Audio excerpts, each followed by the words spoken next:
You may already know how to save a quick part, but here's the one mistake you're probably making that's actually costing you more time than simply retyping the text. Saving something as a quick part is easy. Simply select the text you want to save, go to the Insert tab, click on Quick Parts, and then choose Save Selection to Quick Part Gallery. But if you're working from a previous document, you may not understand that not only are you saving the text to the quick part, you're also saving the formatting. And that's only going to cause problems for you when you eventually use that quick part in another document that may be formatted differently. The solution is to take a few extra seconds when you save your quick part to save it without formatting. Yes, that's going to cost you a few extra seconds now, but it's going to save you so much more time than that each time you use the quick part in another document. It's just a couple of extra steps.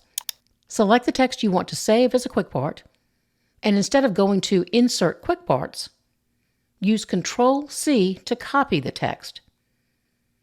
Now use Control-N to open a new document with your normal template and paste that text into that document using the Paste button drop-down instead of Control-V.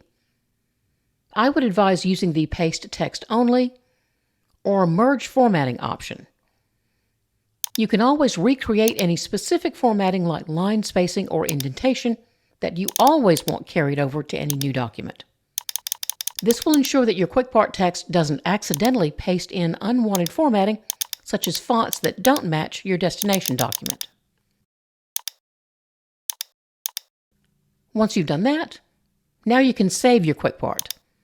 Just select the text, go to the Insert tab, click Quick Parts, Save Selection to Quick Part Gallery. Fill out the dialog box the way you normally do, and click OK. Now when you use this quick part, you'll find that the formatting blends in with your destination document, and you won't have to reformat it every time you use it.